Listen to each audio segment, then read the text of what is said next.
You're listening to UNITEDWESTRIKE.com radio. Don't buy, don't comply. That's why. UNITEDWESTRIKE.com radio.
UNITEDWESTRIKE.com.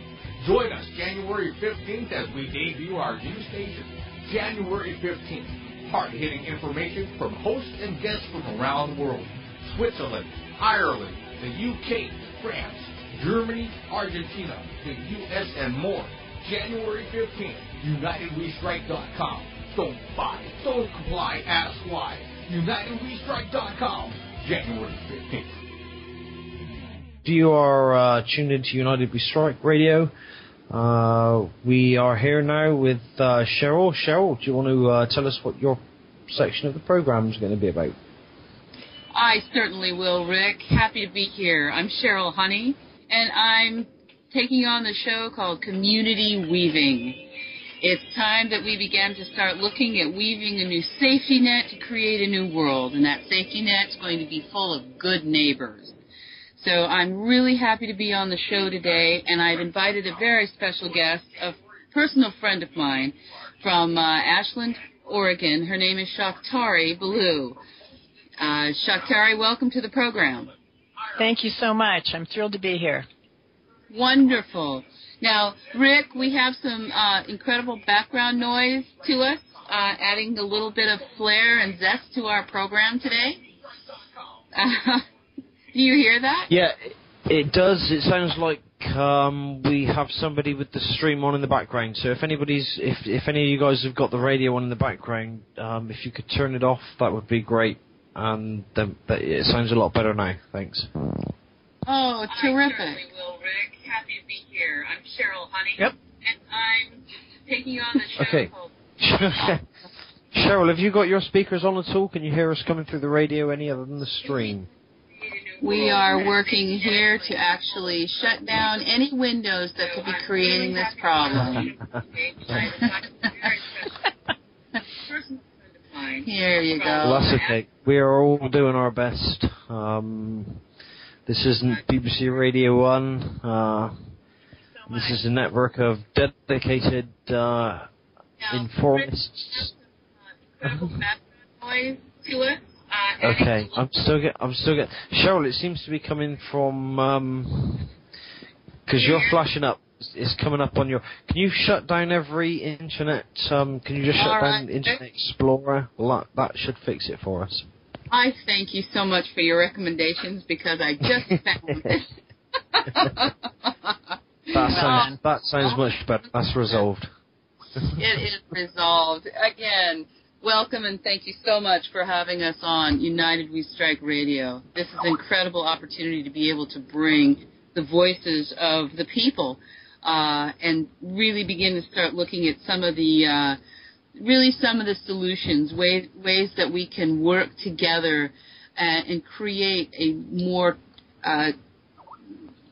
networked community where we can start sharing information and then self-organizing to do good back in the world. I wanted to introduce you to my good friend Shaktari. Shaktari, are you here with us? I am. Welcome to United We Strike Radio. This is the first of the series here on the 15th of the month for United We Strike Radio, and it's my privilege to have you on as our special guest. Shaktari and I have. Just before we go any further, I'm just gonna sort out one more technical issue. Sheryl, I can hear your Skype noises coming through on the background. If you could do me a quick favour, just jump up to Tools, go to Options, go to Sounds, and then hit Mute All Sounds over on the right-hand side. That would be awesome. Okay, and then I see Sounds, and then Mute All Sounds. Yep. That's it. Yep. If you can do that one. Okay, I did that. How's that? That's fantastic. Okay, carry on with your broadcast. All right. Well, thank you, Rick. I want to get back to Shaktari. Shaktari, welcome to the show. Thank you. I wanted to bring you on specifically because we've had the opportunity in the past. You've learned a lot about community weaving. There seemed to be something about the whole idea of community weaving that excited you. Could you tell us a little bit more about that? Absolutely. I don't know how much the listeners know about community weaving, but it's an asset mapping program that allows neighbors and whole communities to unite and share the gifts that they have to share. It's voluntary. But the gifts range from anything from wisdom, experience, skills, knowledge, to tangibles. For example, in my neighborhood, my own neighborhood where I live here in Ashland, Oregon, we all got together and decided that only one of us needed a lawnmower and only one of us needed this tool or that tool. So it allows us to be much more environmentally conscious in our use of materials and to actually be much more efficient and effective in our ability to relate with each other. So Sheryl has put together this incredible program that allows you voluntarily to plug in wherever you are into your community and start that process of asset mapping. So you actually learn who's there with you in your community, what skills you have, and how you can truly relate with each other and optimize your knowledge and your skills. Yes, Shaktari, and I feel so grateful that the organization was started in 1993 as we built a family support network of good neighbors, and that people began to volunteer to begin to implement what they wanted to see. And over the last 5 years, we developed the goodneighbors.net website, www.goodneighbors.net website that actually does help pool the resources, enables people who are joining the effort to be good neighbors one to another so that we can create a community that cares. And that somewhat relates to you're an author of the book Belonging to Life. Actually, it's called Honoring All Life. Honoring All Life. A practical guide. Yeah, and the subtitle is A Practical Guide to Creating a New Reality. And I was exploring what it would look like to actually walk on the planet doing that, because I really didn't know. I was aware that our ways of doing things as humans on this planet don't necessarily honor each other or all life. And I wanted to find those who are already doing that in their field of expertise. And I was very thrilled and excited to find that there are people all over the planet doing incredible work. And in that process, truly walking in a way that honors all life. That's amazing. And the correlation, as we've had discussions, many of the central tenets that you have in the book are, the underlying principles that weave together community in the Good Neighbors Network.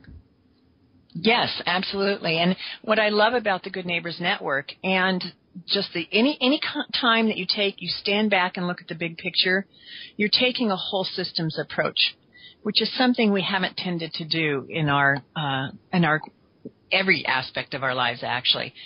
We tend to sort of think in very mechanistic ways, and we isolate issues. But the community weaving approach is a whole systems approach where we stand back and look at the gifts that are in our communities and actually connect with each other and figure out how we can optimize that. And the same thing is true when we're looking at any kind of whole systems, which honoring all life demands. We live in complex adaptive systems, including our bodies, including, everything. And what's exciting about community weaving is that it's taking that same approach that is based in nature, that is based in who we are, and applying it to our social networks and our community's resiliency itself. Now, when you talk about the term whole systems, you talk about the body being a whole system, but how do you actually relate that to the whole systems of community? Well, there's many ways, but let's just talk about I'm sure that most of you, if as you studied biology, studied the different systems of the body, the digestive system, the nervous system, etc. And we tend to see them separate like that. What we forget is that they're all interacting. And when you start, especially in the last 10 years, when you start looking at cellular biology and all of the advances in that, in the study of DNA, et cetera, we're finding out that everything is connected. And the same thing is true on a planetary basis. But what we're starting to do is say, well, wait a minute. If that's true, if that's actually how life is, that it's difficult to draw those boundaries because everything is related to everything else, then how can we approach our communities so that they are more resilient, so that they can, for example, handle any changes in climate, any changes in the economy, any changes in our availability of food supplies, for example. I mean, real basic issues, in a way that is resilient. And what we're finding is that the piece that was missing is we were looking at individual elements, but we weren't connecting them. And that's the part that creates that resiliency. So we're now sort of looking through these different lenses of whole systems, and we're saying, okay, we've got the elements. Now, what are the relationships? And we're finding that it's infinite and very complex. And that means there are many ways in which we can leverage the existing systems and create, just like an acupuncture needle does. You put it in one spot and it has a maximum impact. We can do the same things in our communities so that we don't have to, for example, redesign everything. But we can find the places that we can best leverage the system to create more resiliency, to create the ability to meet all of our local needs, all of our food, housing, etc. needs in a way that honors the systems that are already there too, and the people and the energy that's out there. That's right. And what I've noticed over the years is that there are systems in our communities, like the corporate system, that has a different philosophy about it doesn't seem to be as in tune with this whole idea of the impact of what they're doing and how it affects the other parts of community, the broader community. And with so many changes affecting us because of, let's say, the peak oil situation, that we're going to have to start looking and becoming more adaptive as a society, not just here but around the world, to the changes that are going to be impacting our lives and future generations. We cannot continue to consume at the rate that we're consuming. Sheryl, there's something lovely about what you're saying, because what we're realizing, and this is, I think, the exciting part for each individual, what we're realizing is that we can no longer rely on someone outside of ourselves, some expert outside of ourselves, etc., some leader, some, savior, whatever, to guide us. But instead, we each individually can take our designer hat, put it on our head, and start looking at where we are passionate in our community, where our talents are, where our gifts are, and apply that, but using all of the new things we're learning about the relationships between things, about designing so that there's resiliency built in and what that looks like, about designing so that just as bridges, for example, have gotten longer and longer and use less and less material as we learn how to design elegantly, that we can apply that same methodology to our communities, to our economies, to our food supplies, etc. This is a brand new way of thinking for most of us, and it's extremely exciting. And so I just want to invite everyone listening in to really jump in where your passion is and find that inner designer, find that creative person in you, and go for it. We need your voice. We need everyone's voice. Absolutely, absolutely. And when I started Community Weaving, Shaktari, it started out as a family support network where I was a single parent with 4 children looking for a way to create a means to care for my kids better, to still provide them with opportunities, when I was on a limited fixed income. And it's been amazing as good neighbors come into the network and pool their resources. What we have learned has changed the way that we live our life on this planet. we have adopted new ways of I didn't know anything about gardening. I didn't know that much about recycling or composting, and the benefits that it's given back to the earth has been immeasurable. So as good neighbors come into the network and they start weaving amongst each other, they learn new skills. They're changing their behaviors so that they have a much lower impact. They're starting to share resources so they don't have to consume as many resources. Yeah. It has been a beautiful experience. Now, one thing that you did is you wrote an article because you've been involved with the Transition Towns movement here in the United States. Can you tell us more about that? Yes, and it's a movement that started in the UK with Rob Hopkins, and with the Transition Network is where you can find the international scope of it now. It took off like wildfire, and it eventually hit the U.S. There are now 25 of us in the U.S. that are trained to offer a weekend workshop on transitioning. And the idea is to really look at how can we face peak oil, how can we face climate change, all of the issues. It's not just those two, but many, many issues, including our economy and the whole structure of it. How can we face those issues and in our communities create more resiliency by relocalizing? And how do we create and figure out what our resiliency factors are? How do we even know when we've done it? So it's a experiment on a broad social scale. It starts at the local community, and that's the focus, because we're finding that that's where most of our power is. If we have food that's local, then we don't have to rely on shipping methods that could break down. We have food right there. Unfortunately, the way we've set up our world right now, most communities only have about 2 or 3% of their food grown locally. So we have a lot to learn about creating that resiliency factor that we're looking for. And the same thing's true of our energy needs, et cetera.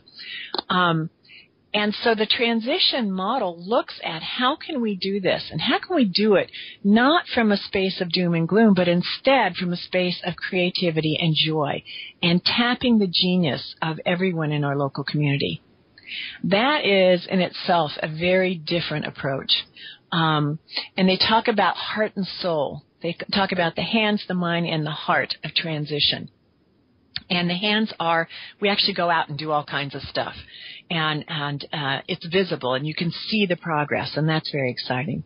The head is understanding all of the issues and you know, how do we deal with them, and coming up with not only ideas but also feedback loops so we can actually track whether what we're doing is accomplishing what we want.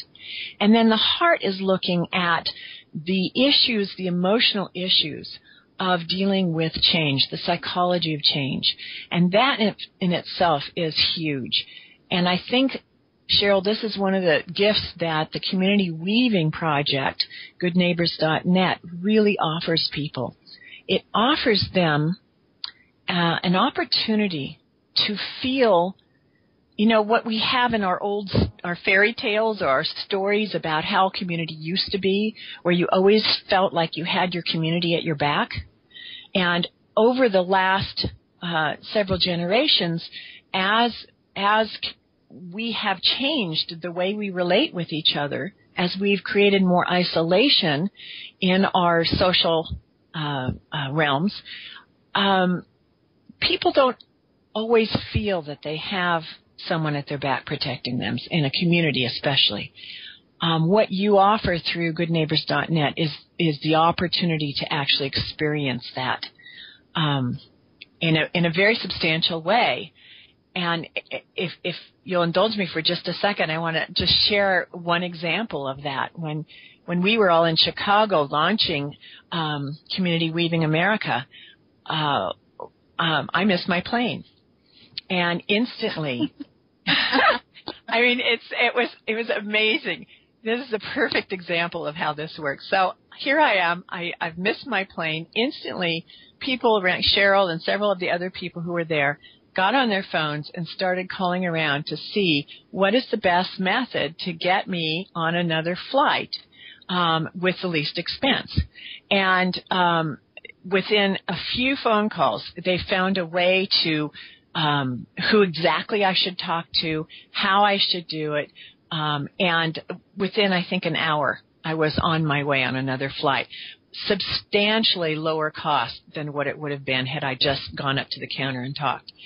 This is the kind of thing I'm talking about, where I was completely supported in a way I hadn't even imagined. And I was able to pay that forward later on in another flight where I found a father and his 5-year-old son who were stranded, traveling from Africa, I forget which country, to the U.S., and then they got stranded in the airport. And I was able to connect them to the local community weaving network so that they could find a place to stay for the night. It's that kind of thing. It's finding that, you know, the best of what makes us human is brought forward and engaged in the most delightful and loving way. And, of course, the added bonus is we get to make friends all over the place as a result. That has been such a blessing. I do remember that incident back in Chicago. As more and more good neighbors come into the network and pool their resources on goodneighbors.net, we're finding that we can become more self-sufficient by tapping each other for assistance in lieu of going to formal organizations to ask for help. And I think with a lot of the shifting that's going on with the budget cuts in our society, we're seeing some drastic changes happening in communities where people aren't prepared when they hit a bump in the road in life and they have to, contact assistance. They're finding that some of the agencies don't have any resources left. So I think it's more important now than ever with everything that's going on that one, people begin to start connecting with each other so that they begin to shift their patterns of reliance off of formal systems and onto the network. Our motto is that the more resourceful we are amongst ourselves, the more valuable a resource we become to our families, our communities, and our whole world. So, in essence, you're a good neighbor, connect into the network. When you ran into a problem, you can contact Community Weaver in the network, and they could begin to start weaving you to a variety of resources. And you can also tap the website itself to search for what you need. Exactly. Sheryl, can I add one more thing? Sure. One of the things I love about both that and the transition movement and all of the movements that are out there that are starting to help us see through whole systems eyes is that it's touching every aspect of our lives. So, for example, there are banking ideas that are also based on this. One in particular is UnitedWesTrike.com, an opportunity to look at the entire structure of the economy from that whole system stance. There are people are looking at design and how we design every aspect of our lives. There's one website called dmas.net that looks at how we can use less of our resources and create a more elegant design that is actually more efficient, and how to apply that to all aspects of our lives. So the community weaving and transition towns throughout the United States and the world are literally trying to weave all of this together in the most joyful way. And I invite any of you who are interested in really making your contribution in the world, working through your passion, to explore these and any other ideas that you have. Because, like I said earlier, every single person brings a new point of reference, a new point of view, a new experience from their lifetime to the discussion. And that's part of whole systems also, is incorporating all of those voices. So I have to actually leave us in a moment, but I encourage you to explore that as much as you can. It not only feels good, it contributes tremendously to the world. Absolutely, and you have done an enormous amount of giving and contributing as you have been weaving all these aspects and assisting people in really understanding, coming to raising their awareness about the critical times that we live in, and the ability to have ways to engage and take responsibility for a new way of being in the world. Thank you for being with us today. Thank you so much. All right, I hope you have lots of fun in your explorations. We will, and I hope to have you back on the show in the future. Thank you. I'm so grateful that Shaktari was able to be with us today, and in future shows I'd like to begin to explore a little bit more about some of the changes that are happening because of the way the economy is shifting and how the corporations are reacting, and how some of the things that are happening around us we're becoming more aware. What are chemtrails? Why are there chemtrails? Why are the birds dropping out of the sky? Why are the fish washing up on our shorelines? As more and good neighbors are interwoven into the network around the world, we're getting first-hand information about what they're experiencing. So we're not having to rely on some hype from the news, any propaganda that they're trying to disseminate out into the world to cover up what's really happening. Hi, Sheryl. Yes, hi, Karen. It's good to have you here. Hi, sorry. Yeah, I just jumped in, but before you got too far off, I wanted to ask you, in listening just now to Shaktari, where did you guys come up with, or you ladies, forgive me, come up with transition towns? Actually, Transition Towns was started by Rob Hopkins and a group of his students over in the UK in a town called Totnes. They recognized that there was the peak oil situation was going to be impacting communities in such a profound way that they had to create a self-sustaining community model. And that's what this classroom embarked upon. Peak oil and climate change they were addressing, so they created their own local economy. They started growing their own food. They started creating their own energy. And okay. I'm just wondering, have you heard of Agenda 21? I haven't heard of that in that way. No. Okay, no. Well, because some words like sustainable development and also climate change are words actually that when you trace them back, they go to the United Nations Agenda 21, which is really about eviscerating us. Now, I know that that's not what community weaving is about at all. And there are organizations. Are you familiar with an organization called ICLEI? No, I haven't heard of that either, Karen. Okay, ICLEI and Michael Shaw. Actually, there's a really good website that I would like to right now recommend for all of our listeners, and that's freedomadvocates.org. freedomadvocates.org. And there are policies. See, words can be twisted around. There's something called the Hegelian dialectic, which is really kind of twisting words so that we think of one thing, and actually it's all kind of funneling us into the system that they want us to believe in. Like climate change now has been bandied about because they're getting kind of away from global warming. And while we very much are into enabling ourselves, our communities, I love the story about the lawnmower and each other, one thing that I would caution us is to be aware that there are policies now that are implemented within communities, and I have gone from saying self-sufficient. No, that's not it. What? I guess it is self-sufficiency. Pardon? There's the word resiliency. Yeah. Oh no, I mean self-sustaining.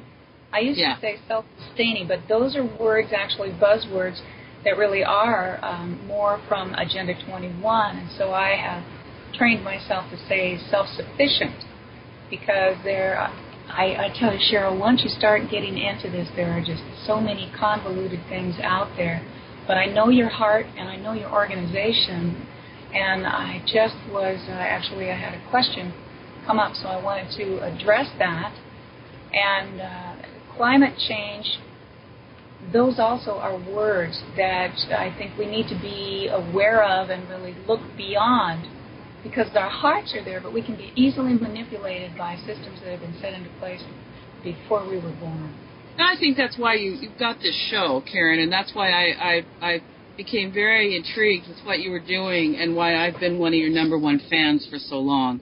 There has been information that hasn't been accessible to me to really understand these concepts. So I am really grateful to have not only participated, but to listen in on the United We Strike 15th of the month programs. I have learned so much from the guests that you've had on the show. And you're right.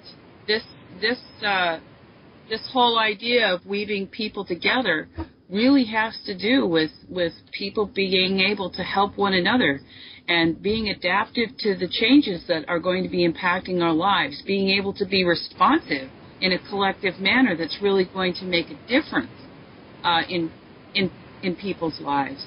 That's what we're all striving for. That's right. And they have been able to manipulate us for generations into, well, like the word patriotism. They use that word to get us to fight their wars, when actually it has nothing to do with honoring our country or loving our country or our God-given rights.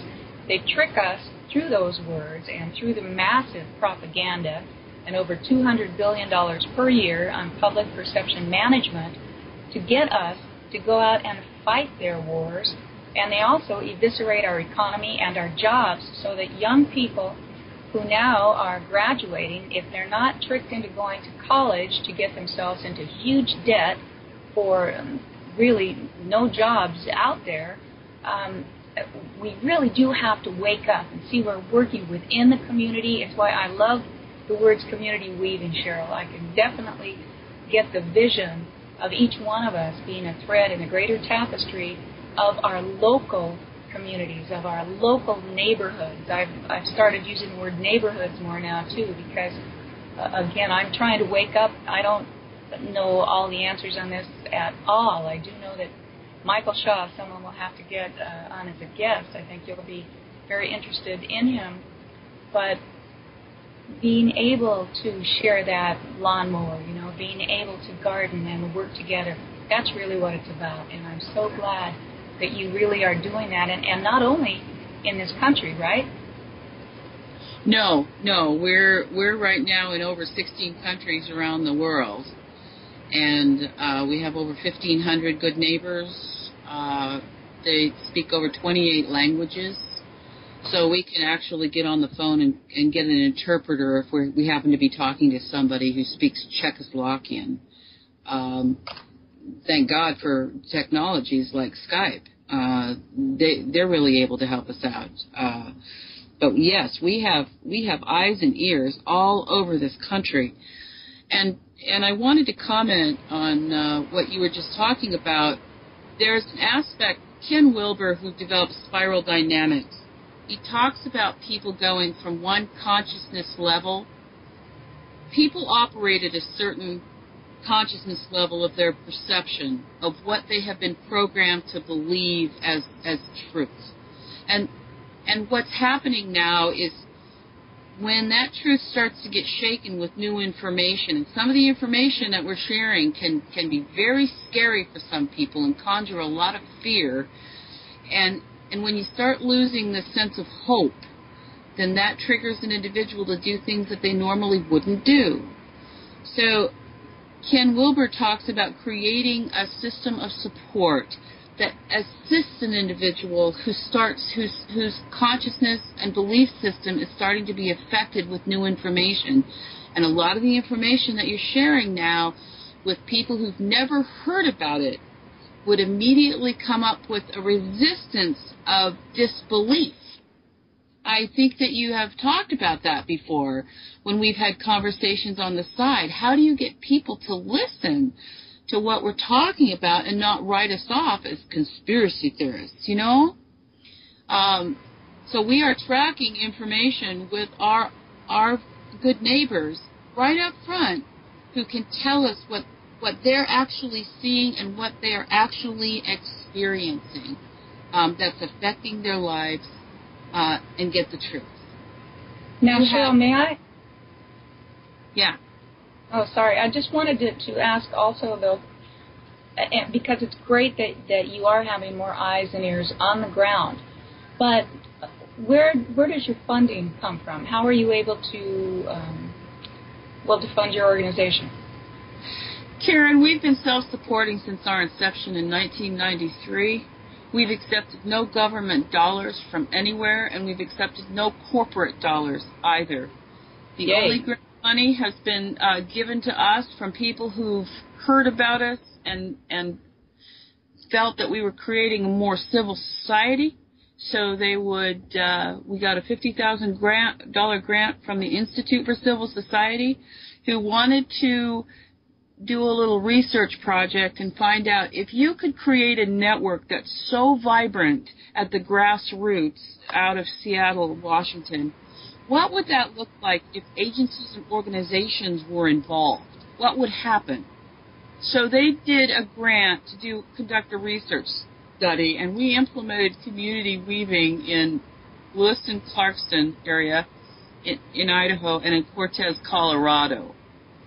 We learned a lot about how formal systems are maladaptive to these kinds of change mechanisms. When people want to instigate change and volunteer to do what they love, where their heart and their passion is, the system was reactive and said, oh, no. We have a way, we have a protocol that we want you to follow, and that's the way we want you to engage.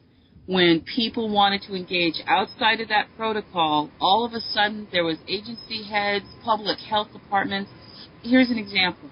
In Colorado, Cortez, Colorado, at the end of the harvest with the apple crops, they wanted to glean the apples and then give them away to people because they're a healthy food. Public health department said, no, you can't do that because you're not a formal distribution point for the apples. How did you deal with that? Oh, it actually blew up a whole agency. The volunteers the good neighbors there got so disappointed. The staff got disgruntled. The lead community coordinator that we had for the Community Weaving Project left the agency. Some of the volunteers were actually spouses of board members, and they ended up firing the agency director because he was not responsive to the needs of his community that's coming straight from the voices of the residents there. There you go. That's how we're going to create change. Okay, so the people actually becoming more aware of what truly is needed would not sit by and watch these apples go to waste when the people in the community actually could use them just over some ludicrous licensing and fees and bureaucracy. That's exactly right. That's exactly right.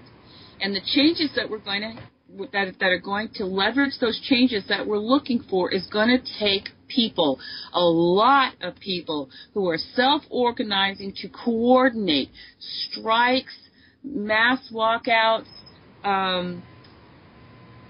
the ability to begin to start leveraging the changes that we need in our lives to live more healthy, productive lives here on this planet.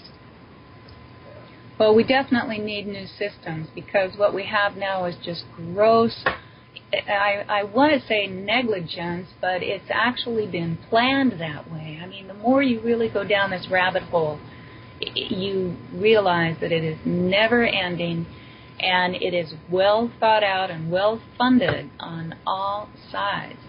And we do have to be careful, and we do have to start recognizing that individual empowerment comes with being accountable, with having integrity, and reaching out to your family and rebuilding from the inside out. And that is what is so exciting about what you're doing. And you're a minority. You are awake. You have become aware and have embraced these new realities that can shake people to the core. But many, many people out there haven't even been introduced to the idea or the notion of a chemtrail. And here's an example. One of my clients, who's a community connector in Omaha, Nebraska, works with a Christian-based organization. And I was talking to him, and he said that his son was really fascinated with the ideas of what's happening with these birds. And I asked him the question, are you familiar with the chemtrails? And he said, no, I've never heard of them. And I said, that's interesting. I just received, and these come through the network of good neighbors, an aerial map, a satellite map of the chemtrails in southeastern United States. I said, well, let me send you something along with, some other work that Congress is doing on the chemtrails. And he was absolutely blown away. He said, I can't believe that this is true. I said, you're seeing it with your own eyes. I said, this is not conjured up. It's happening all around us. I was raised in the military. A contrail dissipates at the end, so you will see it looking like a V, an arrow. These are all straight frickin' lines. What that means is that it's whatever's in it is being expensed out into the atmosphere, and it's dropping straight down.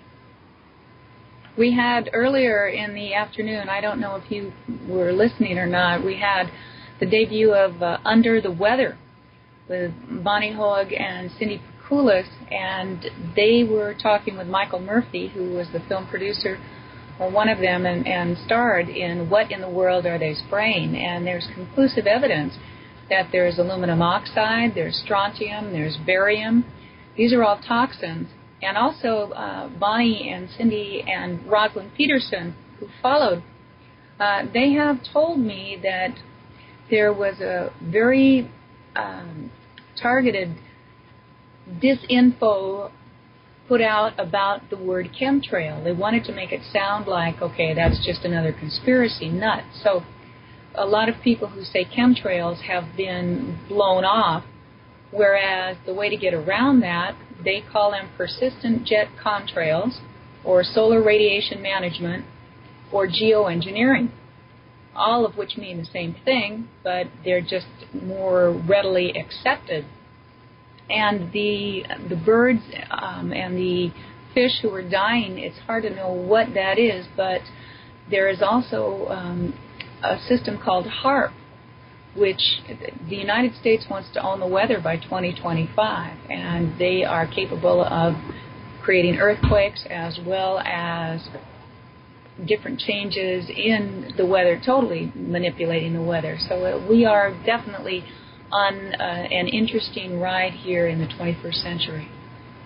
So there's two things that we are really working towards with community weaving and growing this Good Neighbors Network. We are definitely looking for means to create a system of support and a new way of living and interacting together, how we can be the future together. And secondly, create the system of support. So actually there's three prongs. The help people raise their awareness about what is going on around them. And then the third one is what we can do together to actually make and leverage the changes needed to stop some of this insanity. It is a lot of insanity. All day long we've been hearing about more of it, from Loren Moret with depleted uranium. Then we heard also Deanna Spingola talking about history and about wars and false flags, and all wars are false flags. You know, we have been deceived, and our parents and grandparents have been deceived, so we have a huge job in front of us to wake up. Now, I'm reading a book by Deepak Chopra called Peace is the Wave, and it was written some years ago, not long after 9/11. He still doesn't seem, or at least at that time, he was not able to think really that 9/11 was that the people in our government were complicit. But he did point out that one of the problems that we have in learning how to honor each other, when you're told to love your neighbor as yourself, a lot of people don't even love themselves. And so if you don't love yourself, it makes it a lot harder to love someone else because there's the other. Yeah, so I thought that was real interesting. You are exactly right. And that is the core. That is the central thread, and you know that as well as I do, for the whole community weaving movement, is that no matter the belief system, there is a central thread of living your life in service for the betterment of humanity, mankind, your fellow neighbor. And that's exactly what the central tenet to all of our work here is to be good neighbors. We have lots of stories, Karen. I am so excited about what the future brings with this whole United We Strike radio program and the opportunity for us to come together on the 15th of each month and bring our friends, our family, our colleagues, help them plug in to where the information they get is the truth, is the absolute truth and nothing but the truth. Well, that's a hard one depending on who you ask what the truth is. But the goal is for people to really become educated and to research for themselves, to open their minds and their hearts. And we've got a friend who was on earlier today who says, BYOB, bring your own brain. And I love that because it is so true. We have to think for ourselves, and we have to start having the courage to follow where the research leads, regardless of what we think we know. And some of our core beliefs are the ones that we most need to examine. Karen, I'm really grateful that you invited us to have a program on the United We Strike radio. Is this a radio? Is this your own radio station now? We have been successful, yes. You are being broadcast through United We Strike Radio, and our marathon will be the second Saturday of each month. It is right now scheduled to be 16 hours long, although you never know. David is the closer. He's going to be debuting Fly on the Wall Radio, and he kind of likes to, he's a night owl, so this may go longer. He's got Michael Rivero from What Really Happened as his guest, and also we're hoping that Rick will come out from behind the producing end of it. This is the Iron Man who can stay up for ridiculous amounts of time and produce from the other side of the world in the UK, and we're just all grateful. Matt has also been producing. We've got just so many great people here who made this possible. It's a co-creation, but yes, it finally is our own station, United We Strike Radio. Well, congratulations. I know it took a lot of work for you to get this, and I'm so grateful that you were able to accomplish it. Again, from Community Weaving, I'm Sheryl Honey. Our motto is the more resourceful we are amongst ourselves, the more valuable a resource we become to our families, our communities, and our whole world. I look forward to what we can do together, Karen, as we are weaving community all over the world. I do too, Sheryl. I definitely think that we've got a lot of possibilities out there, and we can learn as we go. Although human resources, that's another one where they kind of have made human beings the resources of the corporations. But in this instance, we're talking about being resources for each other and coming from the heart and really understanding that when we do connect with our hearts and we think with our brains, we can look around our world and see how we can complement each other instead of working against each other. And so I'm very happy to have you be part of the program, and I'm glad you brought Shaktari along. Absolutely. And for anyone out there who's listening, who's interested in getting involved and learning more, please visit our website at www.goodneighbors.net. Please sign up for free to be a good neighbor. I'll be giving periodic tours of the site, of all the features that it offers you, and for any more in-depth details about the special initiative, Community Weaving America, go to communityweaving.org. Thank you very much, Karen. It's been a pleasure being with you. And again, the more resourceful we are amongst ourselves, the more valuable a resource we become to our families, our communities, and our whole world.